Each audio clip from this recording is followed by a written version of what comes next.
All right, what is going on, everybody? Welcome back to another day of SaberSim's DFS office hours. It is Tuesday, November 8th of 2022. No NBA tonight, election day. If you live in California like I do, yes, on 27, that is the online sports betting prop on the ballot this year. But other than that, we got an 11 game NHL slate on tap tonight. No nights off for NHL. Got some pretty good prize pool contests with NBA not playing tonight. So looking forward to that. I'm sure there's plenty of people in the community looking forward to that, spending their time on some NHL builds today. We had a follow up to yesterday's question. That was an NHL question. So we're going to touch on that when we get going. For those of you who are new here, welcome. My name is Andrew. I'm one of the coaches here at SaberSim, and this is a show where we go over any and all DFS related questions that come in the office hours channel in our Discord. If you have questions live that you want answered, get those in the YouTube chat. We will get to all questions. Not a ton of questions today. I'm assuming with NBA off, a lot of people not thinking about DFS too much, but we are here ready to answer questions if any questions come in. Going to get started with this NHL question. Wanted to touch on a custom metric lineup sorting question that came in yesterday as well. So going to get back to you guys on those two things, and we will go from there. But that being said, let me get SaberSim pulled up here. And then I'm going to reread this question that came in yesterday from Jimmy VB. I got back to Jimmy in Discord. So if anyone is, in the Discord and was here yesterday and wants to kind of read up on that, you can go and check that out. The answer didn't come from me, it came from our resident NHL expert, Scott, aka Mr. Clean, helped me out with this one. So thanks a lot to Scott for getting an awesome answer back to somebody in the community. But the question was, I like to mix full strength lines, 2 to 3 skaters, along with power play stacks, including a defenseman. What would be the best way to construct these rules? I used the no more than rule, but was removed. Thoughts? So I passed this along to Scott, and this was Scott's response. I'm going to throw this in the chat so everyone can read it, and then I'm going to demo the rules here that Scott sent over. So Scott said, probably as 2 separate rules, at least 3 from the same power play line will get you 3 to 5 correlated players from the power play line. D should be checked, adjust to only allow power play 1 or both power play 1 and power play 2 to your preference. I'm not exactly sure how to guarantee a D-min here without changing it to a 5 stack. So some manual review of the lineups ahead of time to only include those that include the defenseman as part of the power play stack might be necessary. At least 2 from the even strength line will get you 2 to 3 correlated even strength players, and make sure D is unchecked here. Okay, so a lot going on there in the response. So I'm going to demo the rules in question here. So the first rule that we need to do to satisfy the first part of the request is at least 2 players. We're going to uncheck D, and then we're going to say must be on the same even strength line, and then we can adjust whatever lines we want, like based on our own preference. So then we're going to save that rule. Second rule, we're going to come in and we are going to do at least 3 players. We're going to make sure D is checked. We're going to say must be on the same power play line, and we can adjust the lines as we see fit. Like Scott said, it's preferential, but now we know that we have a rule for even strength only, and then we also have a rule for power play only, and then we are allowing a defenseman into our power play for that correlation. So a combination of those 2 rules is what Jimmy was looking for, and Scott was able to get back to him with an answer on that. Jimmy seemed pretty happy with the answer in Discord, so glad we could get back to you there, and gonna keep moving here. There was a question from Nipsey yesterday talking about custom metrics kind of, and what the different values mean. So I got with the team earlier today, and if you guys see this, It's just because there's no basketball today. So all you got to do is just click over to Wednesday's slate. So if you log into the app and it's blank, it's because the site is looking for NBA slate today and there are no games. So just make sure you click over to tomorrow. It won't automatically do it for you. Just finds today's date and pulls up whatever information is there. So nothing wrong with the app. Just a quick note for everybody there. But let's, the question from Nipsey yesterday was just kind of talking about, custom metrics and how to use them and what some of the values mean. So if you come in here and this is one of the new pro plan features and you go to add metric, you can create a new metric. I was messing around with this earlier. So just a couple things that I kind of want to point out. And just as a reminder, tomorrow, Jordan, Andy, and Matt from the SaberSim team are all going to be on tomorrow at this time slot, going over new pro plan features, talking about min uniques, which is a feature for all plans, and answering any questions about the new plans. So make sure to tune in for that. Always a good time when the band gets together for a new release. Love having Andy and Matt and Jordan on. They're just, experts with the tool and can really explain and get into the details of what all of the awesome features are there. So don't miss tomorrow's stream. And going back to what we're talking about. So let's say, I add a custom metric. I think the first distinction we need to make is value versus rank. So what value does? Value is going to show what this number actually is. So if we say my projection sum, so in this part of the formula, this first part, the value is going to be whatever that is. So maybe it's 300 for NBA. So then it would be 300 plus the value of my own. So then it would be my sum projection 300 plus, I don't know what the sum ownership would be, maybe like 80. And then if that was the case, it would come out to whatever this is here, which is 374. So in this scenario, we're doing projected score plus sum ownership for my metric 374.6, which makes sense. This is like the most basic version to kind of show you guys what these values do.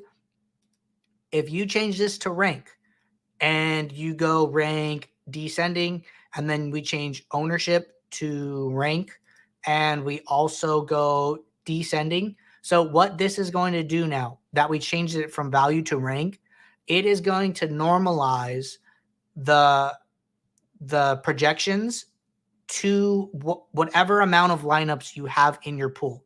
So if I were to save this, so we're going to hit save. So what it's going to do is it's going to normalize projection from 1 to 500, since there are 500 lineups in the pool.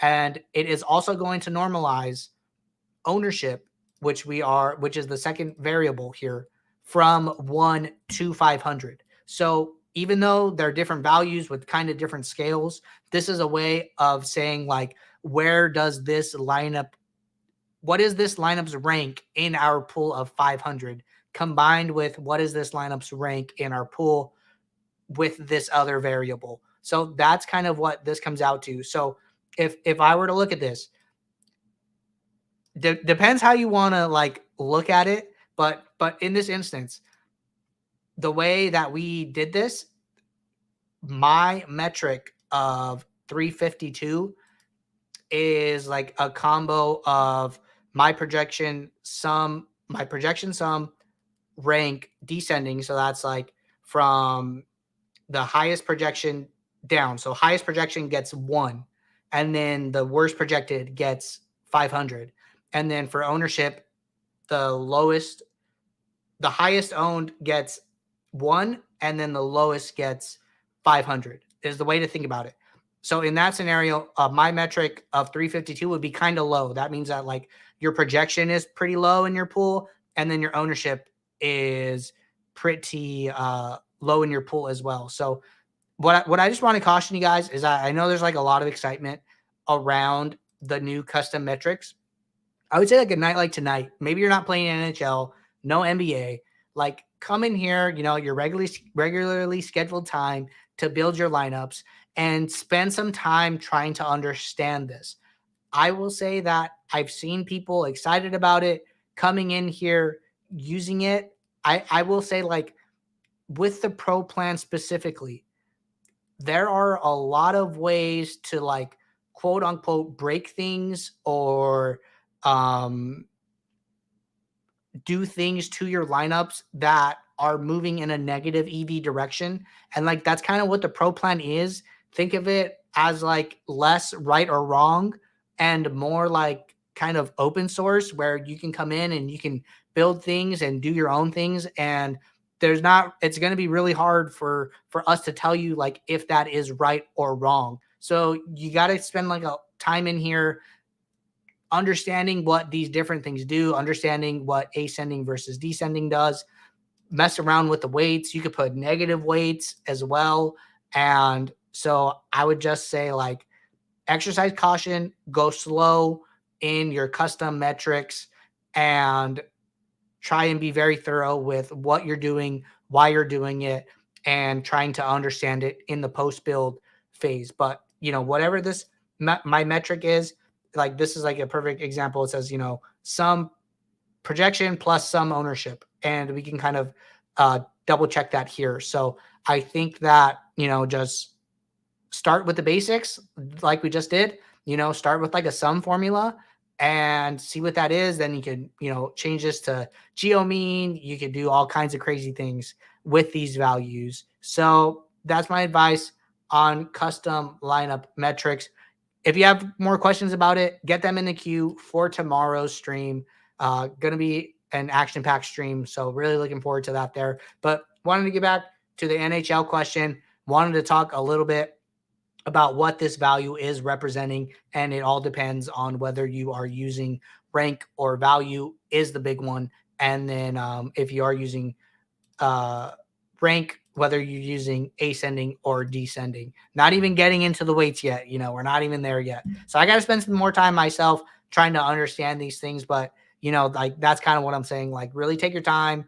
I plan on spending some time tonight messing around with this, seeing what it does and trying to wrap my head around it fully. So just be a little careful there. If you're unsure, SaberScore is, the default lineup sorting metric for a reason. We believe in it and we think it's a great tool like across the board. And then, not to mention the percentiles, which we also have now. So got one more question in the queue here from Phantom. If there are more questions, get them in the chat now. See a note from Clint here with a sad face. No NBA tonight. Clint, use it as an opportunity to, get on your pro plan free trial, just so everybody knows. If you go to settings and you go to my account, and if you are on the advanced plan, the previous advanced plan, now standard, you have a 7-day free trial of SaberSim Pro. So get in there, mess around with the custom lineup metrics, run some test builds for tomorrow, and see if you can kind of figure it out a little bit and try and wrap your head around it. So many awesome new features with the Pro plan. So just some ways to kind of fill up your time tonight if you are missing some DFS. I think there's some awesome tools to come in here and mess around with. But getting back to this question from Phantom, I understand leverage in DFS, but can you briefly explain the leverage column? For example, if I had played yesterday's NBA main slate, I may have pivoted off of Westbrook a bit and added some Lowry based on ownership and projection. Can you explain why this would have been good or bad in terms of leverage column? Hope that makes sense. Thanks. Okay. Good question here, Phantom. So if we go into a build, I ran a couple builds earlier, just testing some stuff out. So this leverage column is what we are talking about.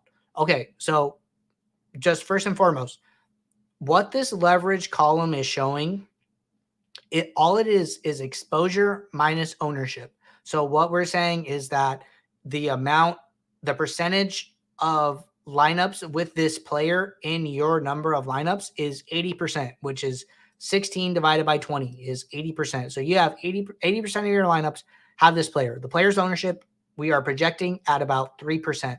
So that means that your leverage is 80 minus 3, which is 77 points. And it's just a simple subtraction to say, this is how much more ownership you have of your player in your lineup portfolio than the field should have on average, assuming the ownership is fairly accurate. So that's all this that's all this means. And you can sort by leverage, see who like the players that you have more than the field of is, and kind of who you're rooting for, who your stands are, etc. And you can see like how big your stands are, right?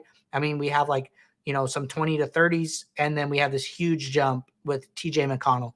You can also see the players like you are fading, who you have negative leverage on, like no Jalen Suggs, no Miles Turner. And these are going to be like highest owned, no exposure, and then kind of go down from there. So that's the leverage column in a nutshell. I think the best way to apply it is something that I like to do is kind of balance my pool exposure with my lineup exposure and kind of use that as an indicator. So like right off the bat here, we're getting to about 80% TJ McConnell in our set of 20 lineups, but we are only seeing him in about 40% of our pool of 500, as opposed to somebody like Jalen Smith, where he is in a lot more of the pool lineups. So that kind of tells me, in every time we're randomly sampling the Sims to build your lineups, he is coming up a lot.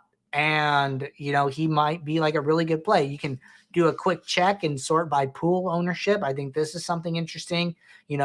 Check like the highest exposed players in your pool, see how their exposure matches up, and just kind of try and balance these things all together here. So I would say that's always worth checking. Balancing exposure versus ownership versus pool. Maybe you don't want 77 percent leverage on TJ McConnell. Maybe you want him to be kind of more in line with the other high leverage plays in your pool. I don't think there's anything wrong with that. And if we want to bring him down to maybe 50% to be more in line with some of these other people, then, we're not taking such a huge stand unless you, do some research and decide that this stand is indeed warranted. So those are kind of some questions you have to ask yourself and answer yourself. But, I don't think it's wrong or right to, either dial back leverage and say, exercise some risk management and say, this is just too much risk to have so much of this one single asset in my lineup portfolio. So you got to ask yourself these questions. I think pool exposure is a good sanity check to say, is the exposure here warranted or not? So those are my thoughts there. And let me know if you have any questions. So got a question here from Nipsey, and it looks like Nipsey is joining. So I hope Nipsey was able to catch our custom metric, a little demo we did. So Nipsey said, is the ownership based off the Sims or a separate model? Okay, good question. So we have like our simulation base, and then we do all of the projections. So our ownership model is technically different, but it uses the Sims to come up with the ownership. So like we run lots and lots of Sims at very high sim precision and use those values to kind of to basically approximate how often a player comes up in like the quote unquote optimal. And we use that to approximate what we believe the ownership of the players should be at. The good is that it's automated process, and we are able to take in news, run new Sims, and therefore run new ownership. The reason it is bad is because we do not get to take in narratives or steam. We see this a lot in sports that are like happen like once a week, like NFL, streams, podcasts, people talking players up all week long, and that can lead to increased ownership.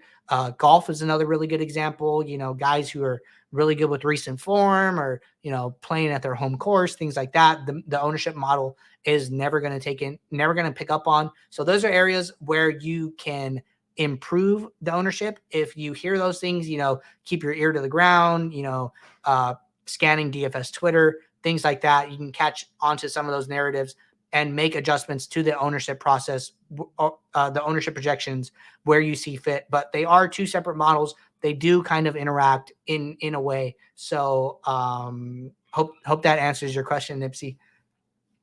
And let's see.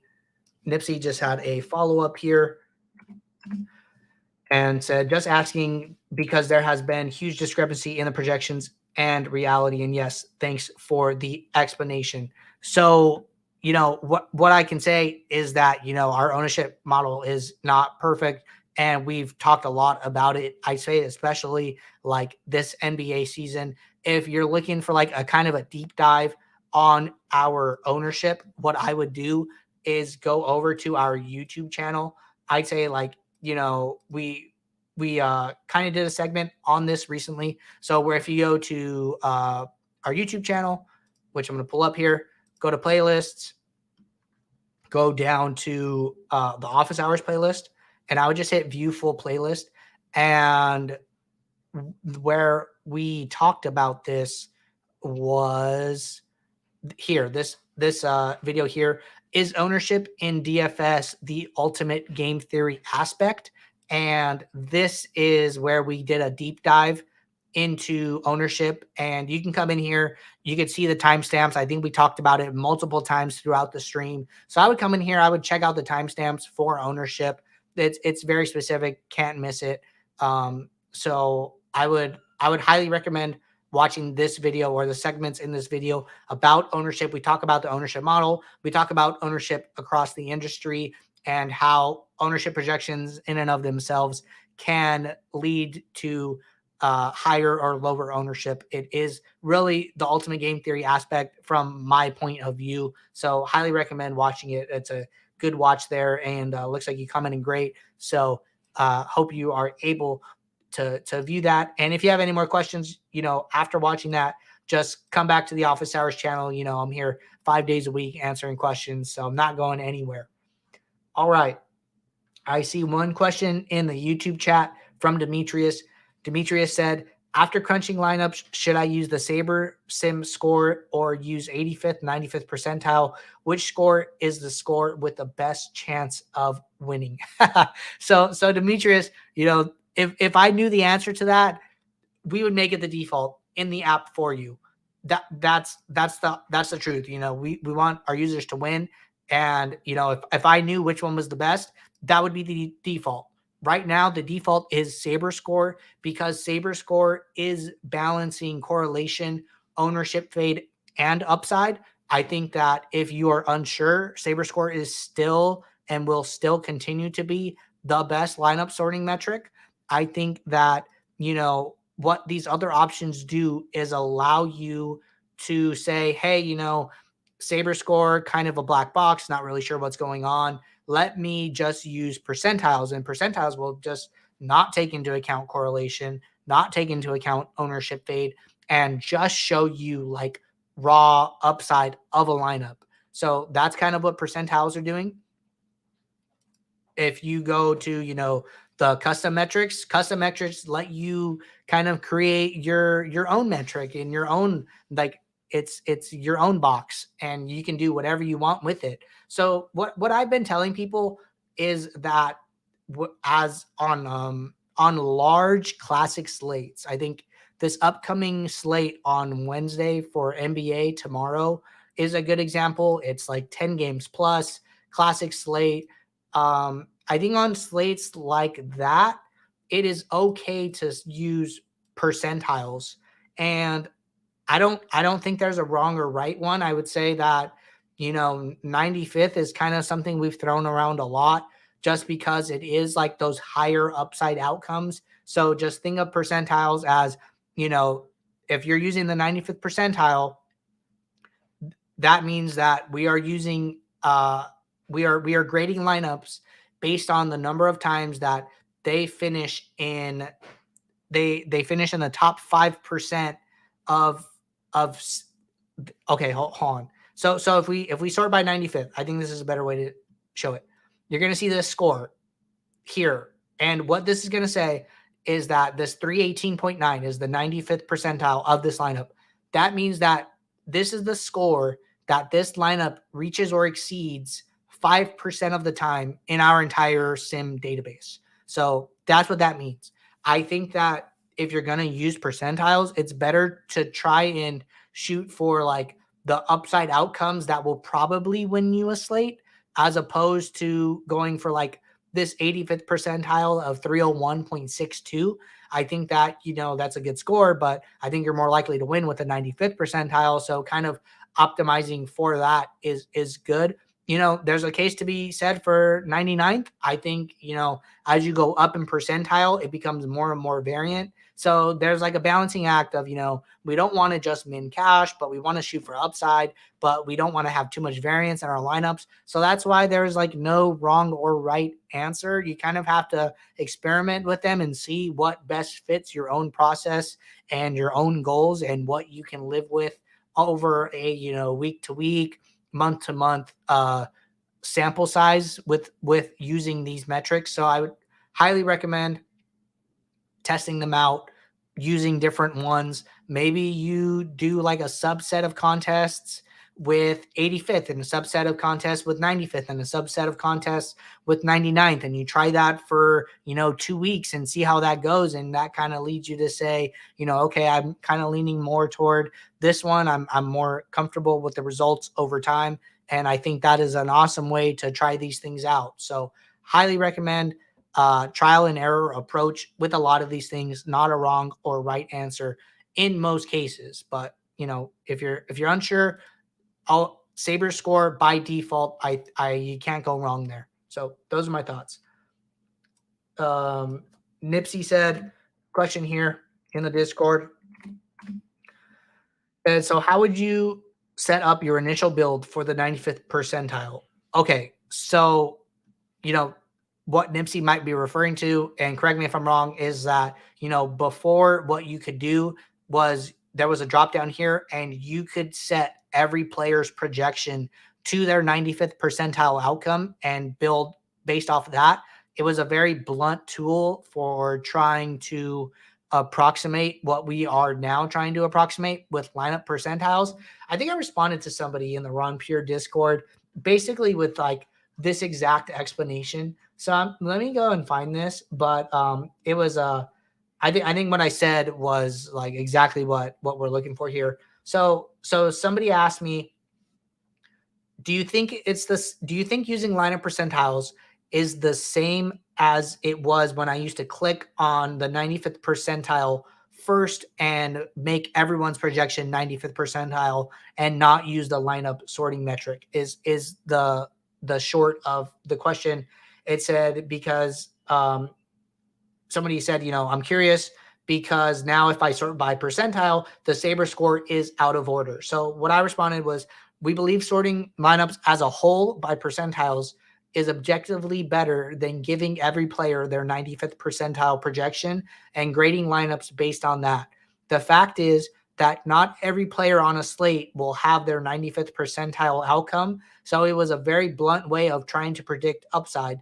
Lineup percentiles solve this, since players can have a range of outcomes where the lineup as a whole gets to the 95th percentile, but the pieces that make up the lineup can have varying outcomes, which is much closer to what actually happens on a given slate. So, it's like basically what we're trying to say is that, making every single player have their 95th percentile outcome, it's never going to happen on the slate. Some guys come in as snowflakes where they do bad and have, below a 50th percentile outcome. Some guys do really good where they have, higher than a 95th, maybe a 99th.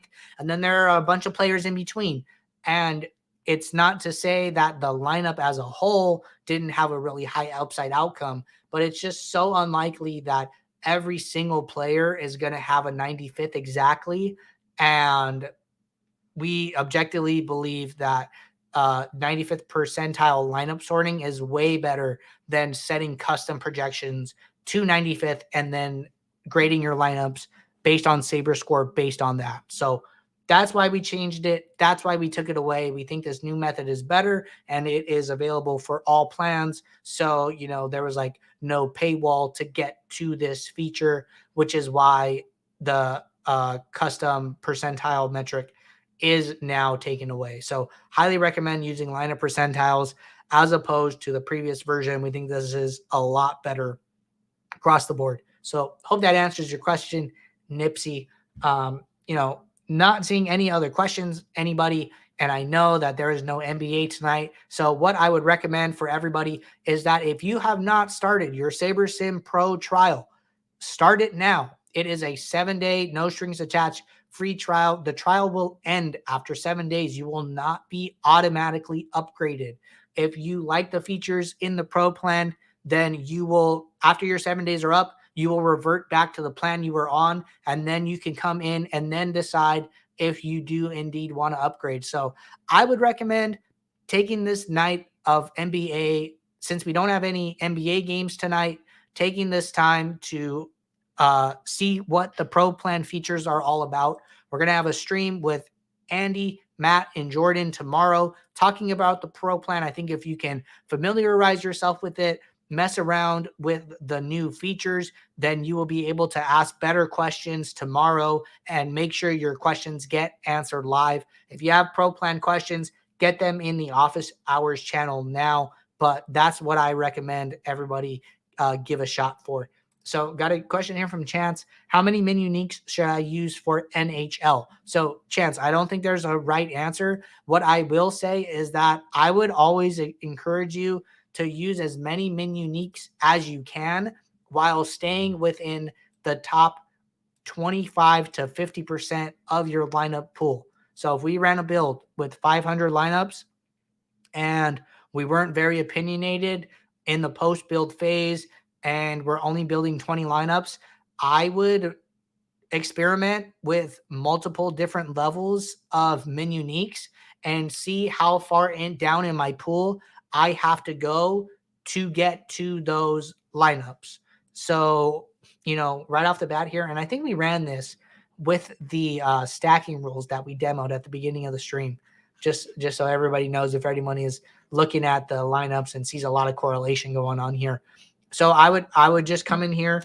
I'm not opinionated about the exposures. I set my stacking rules before the build. Now I'm just trying to decrease lineup, inter-lineup correlation and try and get more spread out to hopefully have a high upside night where I'm not like completely boom or completely bust, and smooth out that variance.